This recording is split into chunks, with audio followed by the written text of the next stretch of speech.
زلزلے کی شدت بڑھ جائے گی، تمام جانور اور انسان مرنا شروع ہو جائیں گے، یہاں تک کہ اس دنیا میں کوئی بھی زندہ نہیں بچے گا۔ حضرت محمد صلی اللہ علیہ وآلہ وسلم نے ارشاد فرمایا کہ حضرت اسرافیل علیہ السلام اپنی پیدائش کے وقت سے لے کر اب تک سور اپنے منہ میں رکھے ہوئے ہیں اور اللہ تعالیٰ کے حکم کے انتظار میں ہیں۔ جیسے ہی اللہ تعالیٰ کا حکم ہوگا وہ سور پھونک دیں گے۔ پہلا سور پھونکنے کے بعد ساری مخلوق مر جائے گی، اور جب دوسری دفعہ سور پھونکا جائے گا تو ساری مخلوق زندہ ہو جائے گی۔ دونوں سور پھونکنے کے درمیان کی مدت صرف اللہ تعالیٰ ہی جانتا ہے۔ حضرت اسرافیل علیہ السلام کی ذمہ داری سور پھونکنا ہے۔ یہ قیامت کے قریب ایک بار اللہ کے حکم سے سور پھونکیں گے۔ حضرت ابو ہریرہ رضی اللہ عنہ سے روایت ہے کہ حضرت محمد صلی اللہ علیہ وآلہ وسلم نے فرمایا، حضرت اسرافیل علیہ السلام کو جب سے سور پھونکنے کا کام دیا گیا ہے وہ تب سے تیار بیٹھے ہیں اور اس خوف سے عرش کے ارد گرد نظر دوڑا رہے ہیں کہ نظر جھپکنے سے پہلے حکم نہ دے دیا جائے۔ ان کی آنکھیں گویا چمکدار ستارہ ہیں۔ آپ صلی اللہ علیہ وآلہ وسلم حضرت اسرافیل علیہ السلام کے بارے میں فرماتے تھے، سینگ والا سور اپنے منہ میں رکھے ہوئے ہے، اس لیے وہ کیسے خوش رہ سکتا ہے۔ اپنی پیشانی جھکائے ہوئے اس بات کے منتظر ہیں کہ کب ان کو حکم ملے کہ سور پھونک دوں۔ اخبار رضی اللہ تعالی عنہ نے ذکر کیا، اے اللہ کے رسول، ہمیں کیا کہنا چاہیے؟ حضرت محمد صلی اللہ علیہ وآلہ وسلم نے جواب دیا کہ تم کہو، حسبی اللہ ونعم الوکیل۔ یہودیوں کی روایات میں بھی ایک فرشتے کا نام کہیں سرافیم، کہیں سرافیل اور کہیں سرافین بتایا گیا ہے، لیکن یہودی نفخہ سور کے قائل نہیں ہیں۔ نفخہ سور کا عقیدہ مسلمانوں کے علاوہ مسیحیوں میں بھی پایا جاتا ہے۔ یہ خیال درست نہیں کہ یہود سور کے قائل نہیں ہیں، بلکہ یہ عقیدہ سناتن مذہب میں بھی پایا جاتا ہے، جس کو شنکھ اور شفار کہا جاتا ہے۔ شنکھ یا سنکھ بہت بڑی سیپ کو کہتے ہیں۔ حضرت اسرافیل علیہ السلام جب سور پھونکیں گے اور ملک الموت لوگوں کی روحیں قبض کریں گے، اس دوران شیطان کی روح بھی قبض کی جائے گی اور اسے بھی اتنی تکلیف پہنچائی جائے گی جتنی روح قبض کرتے وقت دوسرے لوگوں کو تکلیف پہنچی ہوگی۔ ہر چیز ریزہ ریزہ ہو جائے گی، صرف اللہ کی ذات باقی رہے گی۔ اللہ تعالی حضرت اسرافیل علیہ السلام کو حکم دیں گے کہ بہت زور سے سور پھونکیں، مگر جب دوسری دفعہ سور پھونکا جائے گا تو تمام روحیں پرندوں کی طرح نکل کر اپنے جسمانی ڈھانچوں میں داخل ہو جائیں گی اور ان کا تعلق ہمیشہ اپنے جسموں کے ساتھ قائم ہو جائے گا۔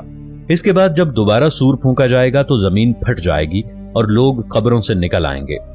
جب اللہ تعالی حضرت اسرافیل علیہ السلام کو سور پھونکنے کا حکم دیں گے تو اس کی تعمیل کریں گے، تب سب لوگ اور زمین و آسمان پر بسنے والی تمام مخلوقات ایک دم گھبرا اٹھیں گی۔ بہت دیر تک ایسا گھبراہٹ کا عالم رہے گا۔ قیامت کے دن سب لوگ اپنے رب کی طرف چل دیں گے۔ اس دن کافر کہیں گے کہ آج کا دن بہت بھاری ہے۔ حضور اکرم صلی اللہ علیہ وآلہ وسلم نے ایک مرتبہ شہادت اور درمیان والی انگلی کو ملا کر ارشاد فرمایا کہ جس طرح یہ دونوں انگلیاں ایک دوسرے سے ملی ہوئی ہیں، بس سمجھیں کہ میں بھی قیامت کے ساتھ اسی طرح بھیجا گیا ہوں۔ یعنی حضور اکرم صلی اللہ علیہ وآلہ وسلم اور قیامت کے درمیان کا وقت دنیا کے وجود سے لے کر حضرت محمد مصطفیٰ صلی اللہ تعالی علیہ وآلہ وسلم کی بعثت تک کے گزرے ہوئے زمانے کے مقابلے میں بہت کم ہے۔ حوض کوثر قیامت کے میدان میں ہوگا۔ حوض کوثر پر نبی اکرم صلی اللہ علیہ وآلہ وسلم کی امت جنت میں داخل ہونے سے قبل پانی پیے گی۔ نبی اکرم صلی اللہ علیہ وآلہ وسلم اس حوض کے وسط میں تشریف فرما ہوں گے۔ حوض کوثر کا پانی دودھ سے زیادہ سفید، برف سے زیادہ ٹھنڈا، شہد سے زیادہ میٹھا ہوگا۔ اس کی تہ کی مٹی مشک سے زیادہ خوشبودار ہوگی۔ جو اس کا پانی پی لے گا اسے کبھی پیاس نہ لگے گی۔ قیامت کے دن گرمی اپنے شباب پر ہوگی اور ہر آدمی کو بمشکل 2 قدم رکھنے کے لیے جگہ ملے گی، مگر اس سخت پریشانی کے وقت بھی 7 قسم کے افراد ہیں جنہیں اللہ تعالیٰ اپنے رحمت کے سائے میں جگہ عطا فرمائے گا، اور اس دن اس کے سائے کے سوا کوئی سایہ نہ ہوگا۔ ایک انصاف پسند بادشاہ، دوسرا وہ نوجوان جس نے اپنی جوانی اللہ کی عبادت میں لگائی، تیسرا اللہ کا وہ نیک بندہ جس کا دل مسجد سے اٹکا ہوا ہو، یعنی وہ وقت پر نماز ادا کرتا ہو، چوتھا وہ شخص جو اللہ کے لیے محبت کرتا ہو اور اللہ ہی کے لیے دشمنی کرتا ہو، پانچواں شخص وہ ہے جسے خوبصورت لڑکی بدکاری کی دعوت دے تو وہ کہے کہ میں اللہ سے ڈرتا ہوں، چھٹا شخص وہ ہے جو چپکے سے لوگوں کی مالی مدد کرے، اور ساتواں خوش نصیب شخص وہ ہے جس نے تنہائی میں اللہ کو یاد کیا ہو اور اللہ کے خوف سے اس کے آنسو بہہ گئے ہوں۔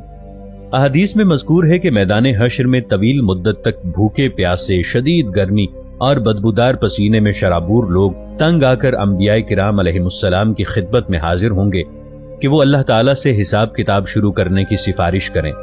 تمام انبیاء کرام علیہم السلام سفارش کرنے سے انکار فرما دیں گے۔